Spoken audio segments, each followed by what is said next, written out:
د نن ټکی آسیا یوټیوب چینل ته ښه راغلاست.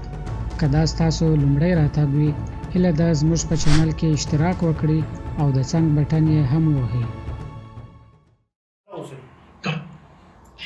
جناب ډاکټر صاحب، فکر کوم بعد د 2 ورځو نه تاسو بیرته مذاکرات پیل کړي دي او په څه باندې بحث وکړ، څونه پرمختګ شوی دی؟ بسم الله الرحمن الرحیم. د هر څه د مخه تاسو او ستاسو تخنیکي همکارانو ته او ټول ستاسو اوریدونکو لیدونکو او خپل ګران ولس ته سلامونه، نیکې هیله او احترامات وړاندې کوم. نو د مذاکراتو ودرېدل نه دي شوي تر اوسه پورې، په دې معنی چې مذاکرات بند شوي بیا شروع شول. یو دا، دوهم دا چې تر اوسه پورې د مذاکراتو په کاري چوکاټ او طرز العملونو باندې بحث روان دی. اصلا خپله د مذاکراتو اجنډا ته تر اوسه پورې دواړه ټیمونه نه داخل شوي. هغه وروستۍ خبرې چې کله په طرز العملونو باندې توافق وشي، بیا به وروسته دغه د مذاکراتو د اجنډا په اړه باندې بحث کېږي. د تماس ګروپ خو تاسو سره خبرې کړې دي چې تاسو خپله ما بله ورځ ویډیو په نشر ته ورسوله چې موږ ته م راواستولې وو. په څه باندې مو اوس خبرې وکړې پرون شپه؟ په مشخص ډول زه نشم ویلی چې په کومو ټکو باندې، البته په مجموع کې د طرز العملونو په هغه ټکو باندې چې تر اوسه پورې په هغه باندې توافق نه دی شوی، په هغه باندې بحثونه شوي دي او هغه باندې بحثونه کېږي. صحیح ده. افات اختلافات څه دي ستاسو په نظر چې اوس تاسو نه شئ کولی چې اجنډا ته ورسېږئ؟ خو ما وویلې چې هغه ټکي چې کوم د بحث په سر باندې، په هغه باندې د میز په سر باندې، په هغه باندې بحث روان دی، یا د هغه په اړه باندې مخکې له دې چې یو توافق نه وي رامنځته شوی، موږ نشو کولی هغه مطبوعاتو سره شریک کړو. ښه، اوس چې رسنیو ته دا بحث کړی دی د فقه حنفي مسایل دي او د طالبانو ستاسو هوکړلیک له امریکا سره دی، دغه ټکي اوس رسنیو ته بحث کړی دی، دغه ته څومره نږدې سوي یاستئ؟ اوس هم په هغه باندې ولاړ یاستئ چې باید مبنا باید د امریکا او ستاسو تړون وي؟ نو بیا هم د مشخصه توګه باندې د ټکو په اړه باندې زه څه نشم ویلی، خو بحثونه جریان لري. په اکثریتو نقاطو باندې توافق شوی دی، کم ټکي پاتې دي، په هغه باندې بحثونه جریان لري. هیله ده چې دغه هم پای ته ورسېږي او وروسته د مذاکراتو اجنډا ورته داخل شو. صحیح ده. اوس تاسو د هیات غړی مولا صاحب خیرالله خیرخوا وویلې چې همدغه غټ ټکي دي او که تاسو یې اوس نه وایئ، خو هغوی په دې باندې خبرې اصلا وکړلې. که په دې باندې دوی په هوکړلیک ته ونه رسېږي، په دې معنا دی چې موږ اصلا نور معنا نه لري چې وخت خپل ضایع کړو. د مذاکره خیرخوا صاحب چې کومې څرګندونې وکولې، هغه د یو ضرورت په اساس باندې وي چې متاسفانه هغه ټکي چې هغه د میز په سر باندې په هغه باندې بحث کېدلو او هغه باید مطبوعات ته نه وای راوتلي، نو هغه مطبوعات ته راووتل، د خلکو سره اندېښنې پیدا شولې د ولس سره. نو دا ضروري وه چې ولس ته په دې رابطه وضاحتونه وشي. نو هغه د یو ضرورت په اساس باندې وو. البته نور نو مذاکراتو یا په میز په سر باندې په ناستو کې نو ستونزې رامنځته کېږي، بحثونه کېږي او وروسته مخته خبرې کېږي سره، او په نهایت کې موږ حوصله لرو، انشاءالله زغم لرو او حوصله او زغم له لاسه نه ورکوو. هیله مو ده انشاءالله چې دغه ټکي هم پای ته ورسېږي په خیر سره. صحیح ده. هیله مند یو چې همداسې وي. او بله دا ده چې دغه د مذهب مسایل په افغانستان کې ډېر تشویشونه پیدا کړي دي. کله چې ویل کېږي چې باید اصول، کله چې مشکلات را پیدا کېږي په مذاکراتو کې، باید مبنا د حنفي فقه وي. او دلته تاسو د سرور دانش خبرې واورېدل چې هغوی ویلي چې دغه غټ ټکي چې دوی مطرح کړي دي، دا به ډېر غټ اختلافات دلته افغانستان کې رامنځته کړي. فکر نه کوئ چې دا یو غټ مشکل دی؟ تاسو اوس په دې باندې ولاړ یاستئ که انعطاف هم کړی دی؟ په دې اړه باندې محترم خیرخوا صاحب چې کوم وضاحتونه وکول، فکر کوم هغه کفایت کوي. البته موږ بیا هم دا وایو چې هغه موضوعات چې د میز په سر باندې په هغه بحث کېږي او په هغه باندې توافق نه وي شوی، د هغه مطبوعاتو ته رایستل طبعا ستونزې پیدا کولی شي. خو زموږ هیله بیا هم دا ده چې باید د میز د سر موضوعات د میز په سر باندې وڅېړل شي، هغه مطبوعات ته رانه وایستل شي، تر څو چې په هغه باندې یو نهایي توافق نه وي شوی. ځکه د میز په سر باندې خو خبرې کېږي، وړاندیزونه کېږي د یو طرف نه، د بل طرف نه، د هرې وړې او زړې غټې رایستل بهر ته، دا د مذاکراتو د اصولو سره په ټکر کې دي. بالکل همداسې دی. اوس په افغانستان کې خو دا تشویشونه دلته شته دي، هغوی په دې باندې په تشویش کې دي چې کله دغه مذاکرات ستاسو په ترمنځ او د امریکا ترمنځ کېدل، هېڅوک نه پوهېدل چې په څه باندې هوکړلیک امضا کېږي او په څه باندې خبرې کېږي. او اوس هم دغه تشویش پاتې دی، تر اوسه پورې هم خلک نه پوهېږي چې تاسو په څه باندې توافق کړی دی. فکر نه کوئ د خلکو هماغه ذهنیت ډېر مغشوش دی، هغوی هم پوه سي حداقل چې تاسو څه کوئ هلته، په څه باندې خبرې کوئ؟ نو زه فکر کوم چې زموږ د امریکایانو تر مابین چې کوم توافقنامه وشوله بیا هغه ټول ستاسو به یاد شي او اوس هم په هغه په ټولو رسنیو کې په انټرنیټ کې او د تلویزیونونو له لارې د رادیوګانو له لارې ټولو ته نشر شوه خپاره شوله او ټولو ولیدل چې په هغه کې څه شی دي. نو اوس هم کوم ټکي چې په هغه باندې توافق کېږي هغه باندې یو نهایي تفاهم رامنځته کېږي هغه به د ولس سره شریک کېږي. د ولس دا حق دی چې باید په دې اړه باندې معلومات ولري. البته مخکې له دې چې پرېکړه نه وي شوې تفاهم نه وي شوی هغه موضوعات په هته راایستل نو هغه د دې په ځای باندې چې ګټه وکړي تاوان کوي. صحیح دی. اوس دغه مشکل هم ډېر اوږدمهاله شو. تاسو پوهېږئ چې اتلس میاشتې تاسو مذاکره وکړه له هغوی سره له امریکا سره او بل که اوس تاسو ووایئ چې په څه باندې هلته تاسو په امریکا کې په قطر کې هوکړه لیک امضا کړه ځکه چې هغه 2 پاڼې یا 3 پاڼې چې راغلل دلته جمهوریت ته عبدالله ته او غني ته همداسې ښکاره شول ځکه چې بعضې شیانو بعضې مادې وي چې تر اوسه پورې خلک نه پوهېږي. تاسو وایئ چې غون خلک له هغه نه خبر دي. حتی په امریکا کې بعضې چارواکي دي چې هغوی نه پوهېږي چې تاسو هغه مخفي ټکي هغه رمزانو ټکي کم یو دي. فکر کوم په دې رابطه باندې یو خو دا باید ووایم تاسو مخکې سوال کې دغه ټکي ته اشاره وکوم چې موږ خپل ټول ولس ته پوره اطمینان ورکوو چې د ټولو ولس د ټولو پرګانو او د ټولو قومونو حقوق به په انشاءالله په آینده اسلامي نظام کې هغه خوندي وي.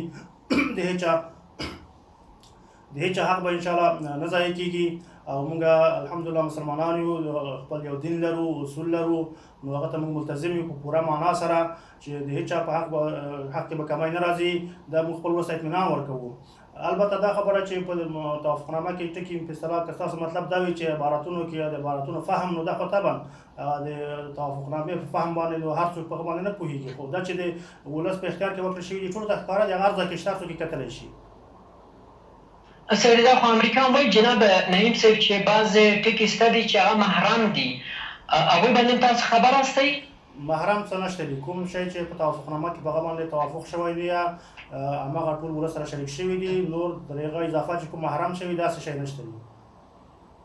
یعنې امریکا یا خلیزات چې څه وایي هغه څه شی نه دي چې تاسو محرم وي او خو ولس یې خبر نه وي. سمه ده؟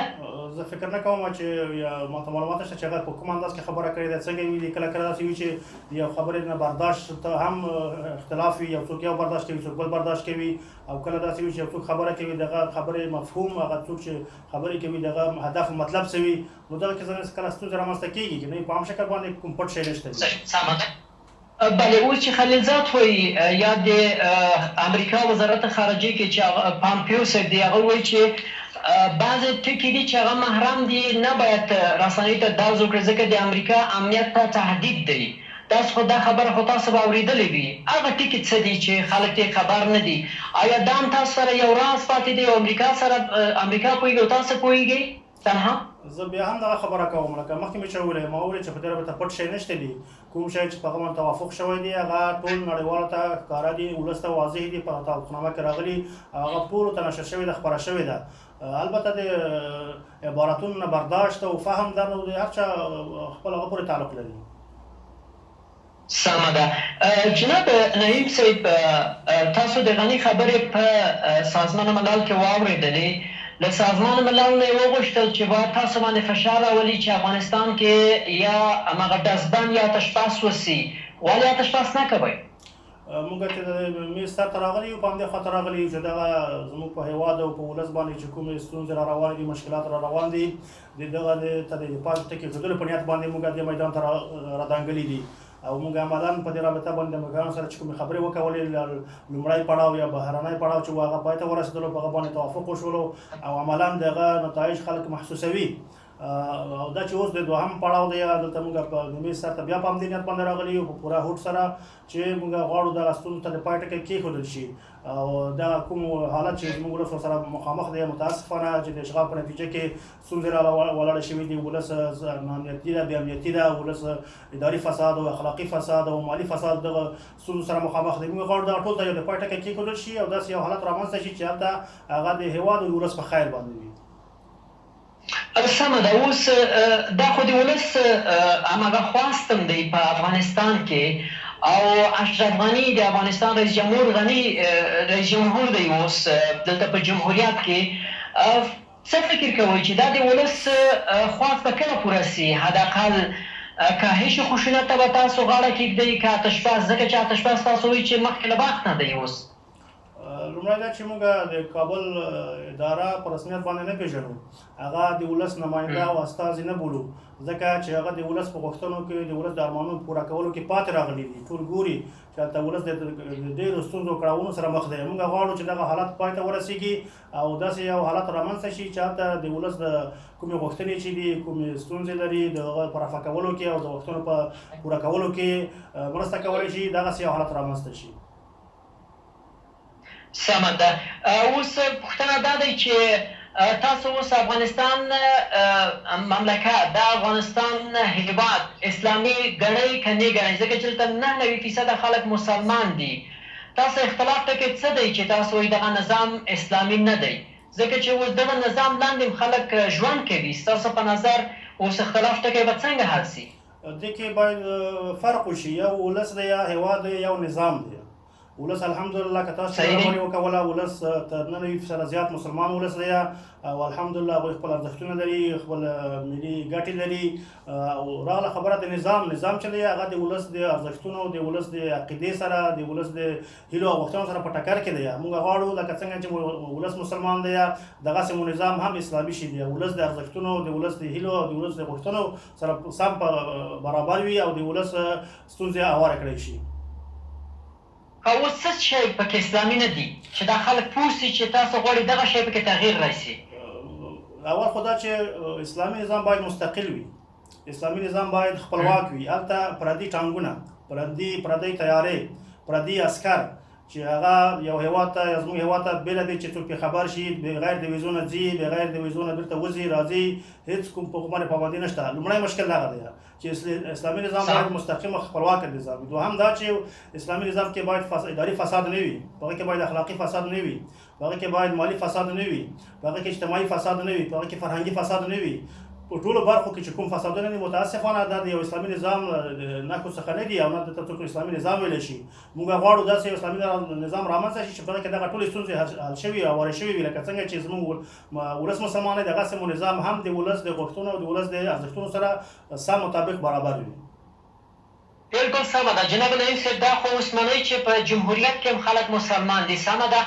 اوس چې دا جنګ روان دی دلته مسلمانان وژل کېږي ستاسو په نظر نو ما دا خبره وختي وکوله فکر کوم تاسو لکه چې زما هغه باندې په جواب باندې لکه برداشت مو ونه شو کولی هغه دا چې یو ولس دی یو نظام دی خونه جناب نعیم صاحب اوس چې دغه مسلمانان وژل کېږي دې کې به څوک ګران وي یو نظام دی یو ولس دی ولس او هیواد کې شک نشته دی ما مخکې وویلې راغله خبره د نظام چې دی نظام خپلواک نه دی تاسو ټول عملانو ته ګورئ چې هلته پردي ټانګونه دي پردي تیارې دي او پردي عسکر دي جناب نعیم صاحب دغه نظام چتر لاندې چې څوک وژل کېږي ستاسو په نظر دا روا دی که ناروا البته دا چې زه فتوا ورکړم چې دا روا دی که ناروا دا خو جلا خبره ده خو زموږ مبارزه چې کوم جهاد مو را روان دی یا د 20 کلونو راهیسې هغه د اشغال په ضد باندې دی یا د اسلامي نظام د راتګ دپاره دی نو په دې اساس باندې زموږ مبارزه او جهاد به د اسلامي نظام د راتګ دپاره او عملا د اشغال د پای ته رسېدو لپاره پورې دوام لري دا خبره چې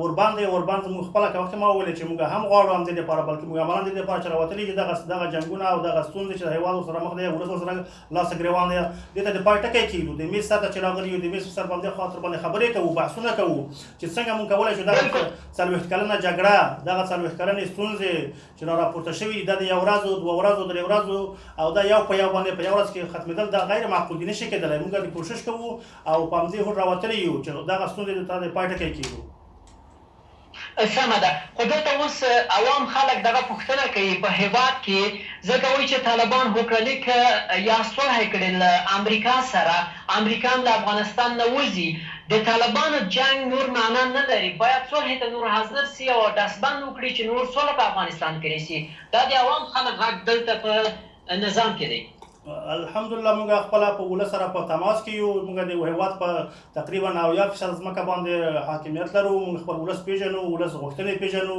او دا چې ولس څه غواړي ولس یو اسلامي نظام غواړي ولس خپلواکي غواړي ولس په خپل هیواد کې پردي عسکر نه غواړي هلته پردي ټانګونه او پردي تیارې نه غواړي چې ولس نظام واګ خپل د ولس په اختیار کې وي د هیواد واګ خپل د ولس په اراده باندې وي نو هغه موږ په دې الحمدلله ښه پوهېږو موږ د ولس دپاره همدغه مبارزه روانه کړې ده چې ولس د دغه ستونزو نه خلاص کړو د دې نه دغه ستونزو ته د پای ټکی کېږدو نو دا چې زموږ فیصله دغه لکه مخکې ما وویلې چې په کومې ستونزې چې جریان لري فعلا ولس ورسره راسه ګریوان دی دغه ته د پای د ټکي ایښودلو په اساس باندې موږ راپورته شوي یو.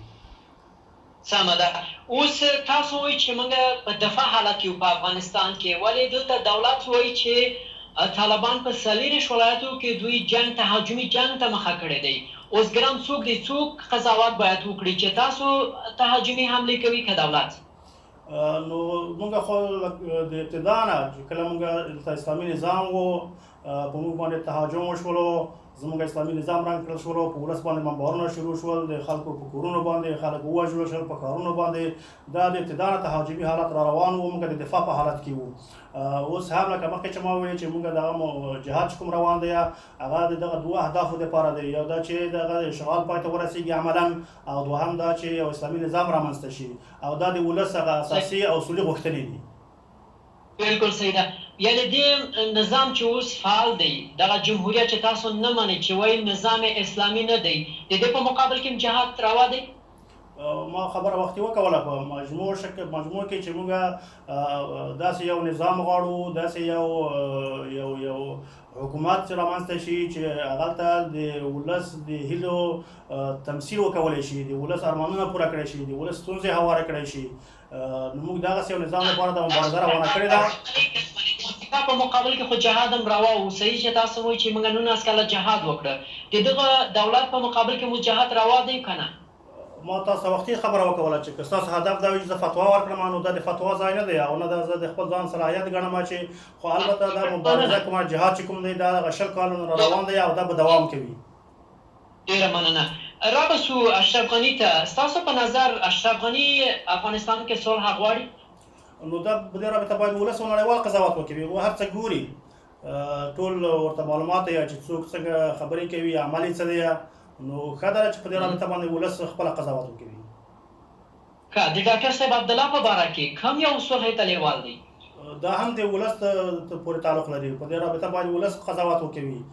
موږ ته اشخاص نه، ډاکټر صاحب عبدالله راغی، تاسو مخکې او تاسو سره خبرې وشولې په قطر کې، حداقل دغه برداشت خو به لرئ چې کوم یو ډېر زیات لیوال دی صلح دپاره؟ د هغوی خبرې ټوله نړۍ واورېدلې، ټول ولس واورېدلې، هغه په ژوندۍ بڼه باندې ټول ته ښکاره شولې.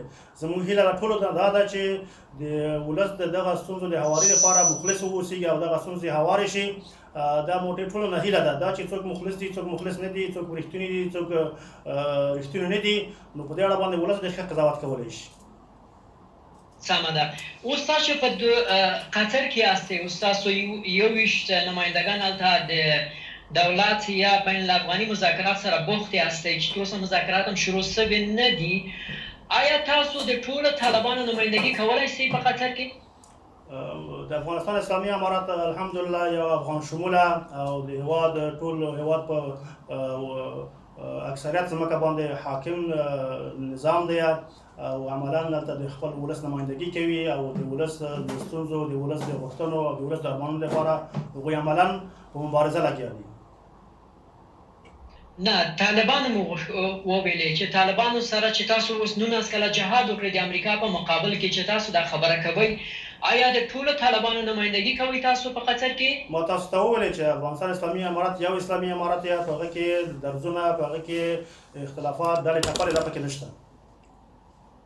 صحیح ده. اوس دلته جمهوریت کې وایي چې بعضې چارواکي وایي چې طالبان نسي کولی د ټولو طالبانو نمایندګي دلته وکړي، دلته په ډلو ډلو دوی ویشل سوي دي. دوی خبره د جنګي ماشینې چې په افغانستان کې فعال دی تفاوت لري. نو دا خو فکر کوم پرته چې په دې خبرو باندې رد وشي یا ونه شي، ټولو ته عملاً په 10 کالونو کې ښکاره شوله، خصوصا په 13 کال کې چې کله په اختر کې اوربان وشولو، د افغانستان اسلامي امارات 3 ورځې اوربان وکولو په لوی اختر کې، بیا په کوچني اختر کې تر هغه مخکې، نو ټولو ولیدل چې داسې څوک بل شته و چې په دغه ته د دغه اوربان مخالفت وکوي، یا که مثال دوی به مخکې ویلي چې 20 ډلې دي یا 15 ډلې دي، هغه څه شولې. نو فکر کوم تبلیغات خو هر څوک یې هر څه وایي، په هغه ته دومره اطمینان نه ده پکار. موږ باید واقعیتونو ته وګورو، واقعیتونو په اساس باندې پرېکړې وکړو. سمه ده. اوس خلیلزاد هم ډېر په تشویش کې دی، وایي چې د جنګ مسله چې په افغانستان کې هره ورځ زیاتېږي، وایي چې دغه به یو غټ خنډ سي د طالبانو او د دولت په مخ کې، او موږ به مذاکرې ته مشکل پیدا کړي، او دا یو تاسف وګڼئ. ستاسو په نظر خلیلزاد دا خبرې چې کوي څومره تاثیر لري په تاسو باندې؟ آیا کیدای شي چې کاهش خشونت ته تاسو حداقل غاړه کېږدئ، ځکه چې دغه یو غټ مشکل دی هم جهان ته، جهان هم تاسو نه غواړي چې آتش بس وکړئ او خلک هم غواړي، ولې د خلکو د جهان دغه پیام چې تاسو ورکول کېږي دوی ته تر اوسه هم مثبت ځواب نه دی ورکړی؟ لومړی دا چې د افغانستان اسلامي امارت په خپلو پریکړو کې په خپلو تصمیمونو کې الحمدلله مستقل دی او دا یې عملا ثابته کړې ده.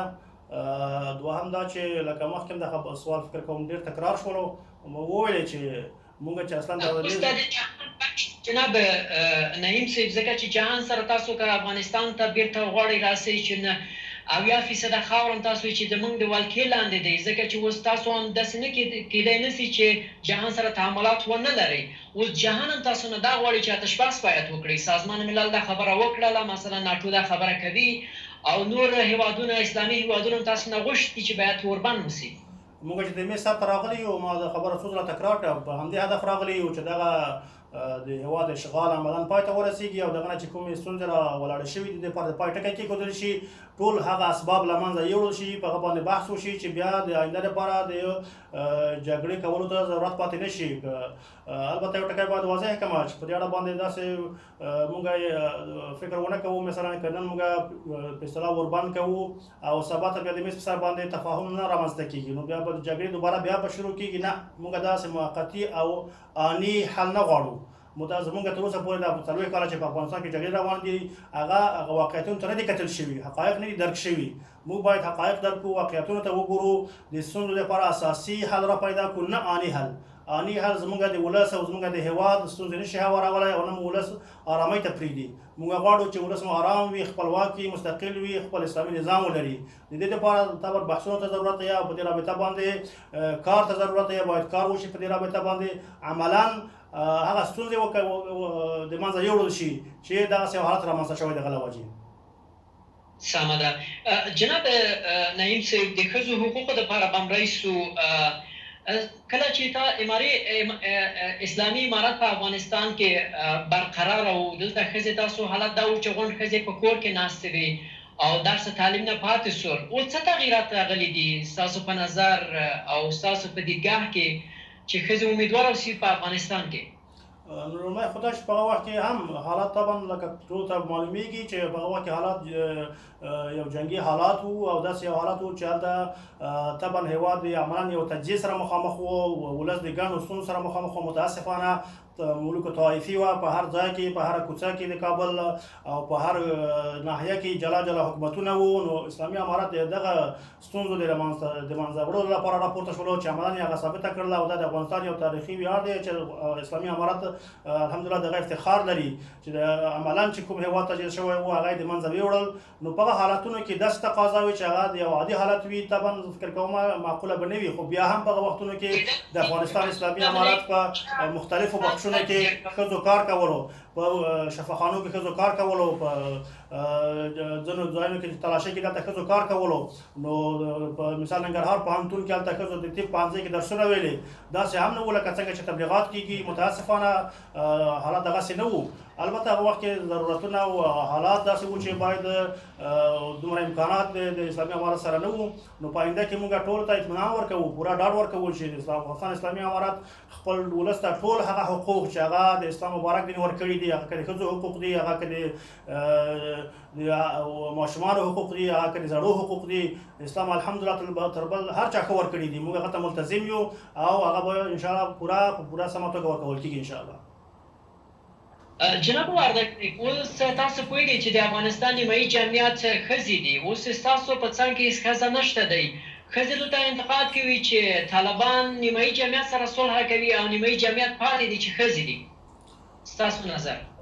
زه نه پوهېږم چې د دې ټکي نه مطلب څه و، څه معنا، که مطلب دا وي چې ښځو نورو ته په اصطلاح یو ډول په هر ځای کې په هر بخش کې دوی سره مساوي وي، نو زه نه پوهېږم دا تر کومه حده پورې عملي ده او آیا د نړۍ په یو ګوټ کې د نړۍ په یو هېواد کې په پرمختللې نړۍ چې دوی ورته وایي مثال یا غربي نړۍ ورته وایي، هلته داسې مثال تاسو څنګه راښودلی شي یا بل څنګه راښودلی شي چې هلته په هره بخش کې او په هر ځای کې د ښځو د نرو تعداد او کوم چې دوی ورته حقوق وایي هغه سره مساوي دي؟ یو دا. دوهم دا چې آیا که یو ښځه په یو ځای کې شتون ولري نو صرف یو رمزي یا سمبولیک شتون موجود وي، دا په دې معنا ده چې ټولو ښځو حقوق او د هغوی ستونزې حل شولې؟ نعیم، ښځې وایي چې د ښځو درد ښځه پوهېږي. دلته دوی انتقاد دی چې ستاسو په څنګ کې ولې یو ښځه نشته دی چې زموږ په درد باندې پوه شي، زموږ په رنج باندې پوه شي چې موږ څه تکلیفونه په افغانستان کې لرو. نو نه پوهېږم چې دا به هغه چې کوم دی برداشت تر څومره پورې به صحیح وي، که داسې وي بیا خو نو موږ تاسو ګورو په نړۍ کې چې څومره هېوادونه دي د ټولو قاطع اکثریت چې دی د هغوی ولسمشران چې دي هغه نارینه دي، نو هغه په دې معنا چې هلته په ټولو ځایو کې د ښځو حقوق تر پښو لاندې شوي دي، ځکه چې ښځه په راس کې قرار نه لري او د ښځه نو بیا نر د ښځو په د مشکلاتو او هغه په درکولو باندې سم نشي هغه درکولی. دا معنا که دا معنا وي بیا خو باید ټولې دنیا سره ټولې نړۍ سره چې هغه به جګړه شروع شي چې په هېڅ ځای کې د ښځو حقوق نه دي تامین شوي او په هېڅ ځای کې د ښځو دردونه نه دي احساس شوي. فکر کوم دا ډېره معقوله نه ده. صحیح ده. اوس په امارات اسلامي کې کومه ښځه تاسو سره کار کوي او که نه؟ ما وختي دا خبره وکوله چې یو د ښځو یو سمبولیک شتون دی او یو په رښتیا د ښځو د ستونزو د هواري د هغوی حقوقو ته رسېدنه ده. که هدف سمبولیک او رمزي شتون وي دا خو طبعا په هېڅ ځای کې ستونزې نشي هوارولی. البته که واقعیت ته وګورو چې رښتیا د ښځو ستونزې هوارې شي او د ښځو چې کوم حقوق دي هغه په پوره توګه ورته ورسېږي، متاسفانه د ښځو نه سیاسي استفادې، د ښځو نه د نورو شخصي استفادو هغه ونه شي، نو چې نن متاسفانه په دغه حالت روان دی، نو موږ نه غواړو چې دغسې یو حالت راشي چې هلته د ښځو نه د ښځو د حقوقو په نامه د ښځو د مساوات په نامه باندې د دې نه سیاسي استفادې وشي، د ښځې د دغه سیاسي کشمکش قرباني شي. موږ غواړو چې ښځو ته ټول هغه حقوق ورته ورسېږي چې هغه د اسلام مبارک دین ورکړي دي، هغه به ورته رسېږي انشاءالله. بله، څه ډول حقوق ورکړئ او بیا وایي چې د اسلام په چوکاټ کې به موږ هغوی ته حقوق قایل یو. که ځانګړي مشخص په توګه ووایي که تاسو بلای سي یو حکومت مشترک هم دلته شکل ونیسي، اسلامي حکومت رامنځته سي، څه رقم حقوقو ته تاسو قایله سي په افغانستان چې ښځې کار وکړي؟ په مجموع کې موږ هغه حقوق چې هغه زموږ د دین د اصولو خلاف، زموږ د دین د ارزښتونو خلاف، زموږ د ولس د غوښتنو خلاف او زموږ د ولس د روا عنعناتو خلاف وي چې هغه د نورو هېوادونو موږ ته راوړو په خپل ولس ته دا به نه وي. البته ښځې د تعلیم حق لري، ښځې د کار حق لري، ښځې د تجارت او د کار کولو په اسلام کې موږ تاسو که وګورو حضرت بیبي خدیجه رضی الله عنها چې د حضرت پیغمبر صلی الله علیه وسلم موږ تاسو ټولو مسلمانانو مور ده، نو هغه تجارت کولو، البته د تجارت لپاره کسان ټاکلي وو، هغه مریای وو، هغه به تجارت ورته کولو، نو ښځه د ملکیت حق لري. دا ټول حقوق دي چې اسلام ښځې ته ورکړي دي او اسلام الحمدلله چې کوم حقوق ښځې ته ورکړي ته هر چا هغه ښه پوره او ښه د نورو نظامونو په نسبت باندې هغه ډېر ښه پوره دي، نو موږ ټول هغه حقوق چې اسلام ورکړي هغه ورته ورکوو. تشکر. یو دوه سواله پاتې جناب نعیم صاحب، د منطقې او جهاني بو ته به هم لاړ شو. ستاسو تعاملات جهان سره او منطقې سره څرنګه دي؟ موږ د ټولې نړۍ سره خصوصا د خپلو ګاونډیانو سره د سیمې سره د نړیوالو سره مثبتې اړیکې غواړو او د هغوی سره ښه تعامل غواړو. د دې لپاره موږ هڅې روانې کړي دي او د مختلفو هېوادونو سره زموږ تعلقات دي، زموږ سفرونه تاسو طبعا په رسنیو کې اورېدلي وي او لیدلي به مو وي چې موږ روابط لرو د هغوی سره، ناست پاست لرو، دلته روزمره شکل باندې کوي، په هفتهوار شکل باندې موږ ملاقاتونه لرو د بهرنیو هېوادونو سره. نو زموږ تر ډېره پورې د نړیوالو سره زموږ اړیکې په مثبت لورو باندې روانې دي او عملاً هغه ثابتې دي. ستاسو دوست هېوادونه کوم دي او کوم هېوادونه تاسو ته مشخص کړي یا تشخیص کړي دي چې د صلح معنی دي او ستاسو د راتګ معنی دي په افغانستان کې؟ په دې اړه باندې موږ مشخص ډول نه ویلی شو، نه ویل کېدلی شي چې څوک د سولې مخالف دي او څوک زموږ دښمن دي، څوک زموږ دوست دي. موږ ټولو ته لکه مخکې چې ویلې د ټولو سره موږ مثبتې اړیکې غواړو، د هېچا سره دښمني نه غواړو او نه د چا په چا باندې د تیري او د تجاوز اراده لرو او بل چا ته هم د دې اجازه نه ورکوو چې هغه زموږ په چارو کې مداخله وکوي. یعنې حتی امریکا سره هم غواړئ چې اړیکې ولرئ؟ موږ غواړو د ټولو نړۍ سره مثبت اړیکې ولرو. سمه ده. ولې پاکستان ته ډېر سفرونه کوئ؟ جناب نعیم صاحب ستاسو هیات هم لاړئ هلته او په څه باندې خبرې وکړئ؟ په هغه وخت کې چې کوم سفرونه شوي دي هغه په ټویټونو کې هلته نشر شوي دي، هغه به تاسو کتلي وي، اورېدلي به مو وي. البته دا چې ډېر سفرونه مو کړي نه پوهېږم تاسو سره کومه شمار وي یا چې کوم ځای ته موږ زیات سفرونه کړي کوم کم کړي دي. زه خو چې څومره برداشت لري او څومره موږ ته معلومات دي، موږ نورو هېوادونو ته زیات سفرونه کړي دي. صحیح ده. د افغانستان کې د عالي مصالحې شورا رئیس عبدالله صاحب هم پاکستان ته لاړه. ستاسو په نظر بسم الله الرحمن الرحیم هغوی د په دې باندې چې تاسو باندې پاکستان ډېر نفوذ لري او غواړي چې په یو توافق سره ورسیږي چې تاسو باندې فشار راولي چې حداقل یا اوربان یا دغه نظام سره یو ځای سي او د جمهوریت سره یو ځای سي. نو موږ د افغانستان اسلامي امارت الحمدلله پای تر اوسه پورې په خپلو ارادو کې په خپلو تصامیمو کې مستقل دی، آزاد دی او دا یې عملاً ټولې نړۍ ته ښودلې ده. د افغانستان اسلامي امارت د هیچ چا فشار ته غاړه نه ده ایښې او په آینده کې هم افغانستان اسلامي امارت یو مستقل یو آزاد او یو خپلواک نظام وي. نو په دې اړه باندې خلکو تبصرې یا خبرې چې دي هغه د هر چا خپل برداشت دی، خو اسلامي امارت افغانستان پالیسي واضحه ده. صحیح ده. اوس مذاکرات هم خو تر اوسه شروع سوي نه دي. داسې شونی دی چې تاسو هېڅکله نور مذاکرات ونه کړئ او یو بنبست ته لاړ شئ او هر څه تمام سي؟ داسې یو پیشبیني شته دی ستاسو په نظر؟ ځکه چې تاسو مخکې مو وویلې چې موږ آماده یو مذاکرات وکړو او هماغه اختلافات ټکي دي حل سي. داسې یو وخت بری سي ستاسو په نظر؟ زموږ هیله دا ده چې ستونزې رامخته نه شي، که ستونزې رامنځته کېږي هم د هغه لپاره یو حل ولټول شي او په نهایت کې یو مثبته نتیجه پرې مرتبه شي. صحیح ده. تاسو اوس جمهوریت سره یو ځای کېږئ که موقت حکومت ته په تمه یاستئ یا غواړئ چې موقت حکومت رامنځته سي افغانستان کې؟ د چوکیو د قدرت خبره زموږ په وړاندې باندې مطرح نه ده. لکه مخکې مو ویلې موږ یو مستقل خپلواک اسلامي نظام غواړو. سمه ده. و د صلح کلي چیرې دی جناب نعیم صاحب چې خلک نور ډېر ستړي دي له جنګ نه او 19 کاله جنګ وسو په افغانستان کې، هره ورځ له افغانستان خلکو نه قرباني اخلي. بالاخره دغه صلح به څه وخت افغانستان ته رسي او دغه مذاکرات به څومره دوام وکړي؟ داسې په لنډ وخت کې به داسې شونی وي چې تاسو یو توافق ته لاس پیدا کړئ او خلک هم امیدواره اوسي؟ زموږ هڅې هم دې لپاره روانې دي. همدا مو هیله ده چې دغه ستونزې هوارې شي او څومره چې زر کېدلی شي هغه ته د پای ټکی کېښودل شي. په همدې هوډ باندې موږ راوتلي یو او دې لپاره مو عملاً کار شروع کړی. هغه امیدواري څه دی چې خلک لږ امیدواره اوسي چې تاسو هغه پیام خلکو ته ورکوئ چې د افغانستان له ټلویزیون نه خلک هم واوري چې نعیم صاحب د سیاسي دفتر نه دغه پیام خلکو ته ورکړي چې افغانستان کې به جنګ پای ته رسیږي او صلح به دایمي افغانستان ته راځي؟ په دې رابطه مخکې خبرو کې ما وویلې چې د افغانستان اسلامي امارت تر ټولو ښه عملي نمونه نښه هغه دا ده چې د امریکایانو سره یې 18 میاشتې کم زیات دومره مذاکرات وکول او عملاً دغه ته یو توافق سره ورسېدل. د هغه په رڼا کې امریکایانو یا خارجي قواو عملاً شروع وکول خپلې قواوې وباسي او دغه نو توافقنامه چې شوی هغه عملاً په هغه باندې عمل شروع شولو. نو دا ټولو ته یو هیله بښونکی هغه دی یو هیله بښونکی حالت و. نو موږ هیله دا ده چې د راتلونکي کې هم چې کوم مشکلات دغه هم حل شي او نهایتاً یو داسې حالت رامنځته شي چې هغه د افغانستان د مظلوم او مسلمان ولس په ګټه باندې وي. ډېره زیاته مننه جناب ډاکټر صاحب محمد نعیم چې موږ سره مرکه وکړه. ډېره زیاته مننه. خوشحاله اوسئ.